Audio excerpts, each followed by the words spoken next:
हिंदू धर्म में गंगा नदी को मां का दर्जा प्राप्त है। साथ ही गंगा जल का भी विशेष महत्व है। हिंदू धर्म में सभी प्रकार के मांगलिक और शुभ कार्यों में गंगा जल का प्रयोग किया जाता है।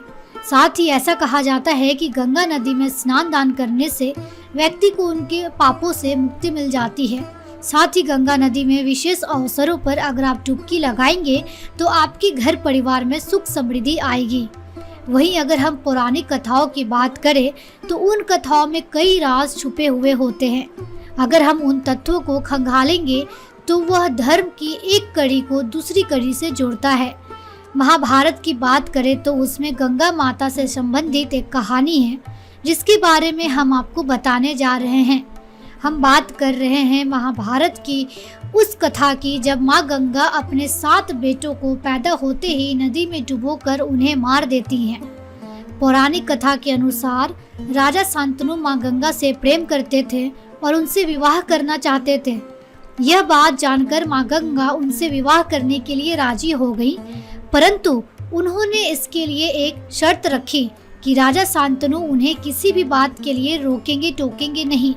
वे माँ गंगा से प्रेम करते थे तो उन्होंने उनकी इस शर्त को मान लिया और कभी ना रोकने टोकने का वचन दिया। पर उनको दिया ये वचन राजा शांतनु के लिए बड़ी आफत बन गई। दरअसल विवाह के बाद जब देवी गंगा गर्भवती हुई तो उन्होंने अपने पहले पुत्र को गंगा नदी में बहा दिया, क्योंकि राजा शांतनु ने देवी गंगा को वचन दिया था कि वे उनसे कभी कोई प्रश्न नहीं करेंगे।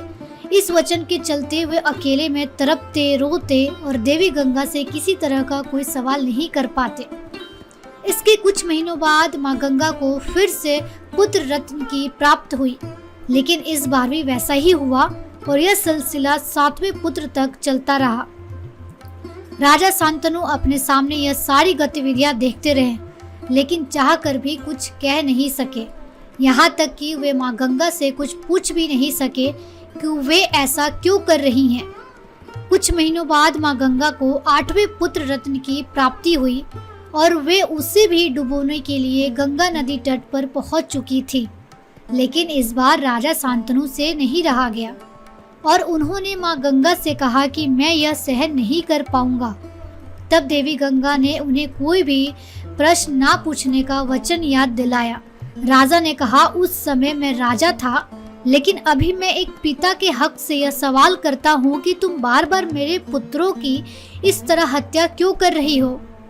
देवी गंगा ने बताया कि मैं अपने पुत्रों की हत्या नहीं बल्कि उनको श्राप मुक्त कर रही हूँ। माँ गंगा ने राजा शांतनु को बताया कि उनके सभी पुत्र यानी 8 पुत्र वसु थे, जिन्हें वशिष्ठ ऋषि ने श्राप दिया था। इसलिए वे उन बच्चों को जन्म देने के साथ साथ मृत्यु लोक से मुक्ति भी दिलवा रही हैं। उन्होंने कहा कि जिस बच्चे को आपने बचा लिया उसे अब धरती पर रहकर श्राप भोगना होगा। आपको बता दें कि राजा शांतनु और माँ गंगा का 8वां पुत्र विष पितामह थे। विष पितामह को किसी भी तरह के सुख प्राप्त नहीं हुए और उन्हें अपने जीवन से लेकर मृत्यु तक अनेक कष्टों का सामना करना पड़ा।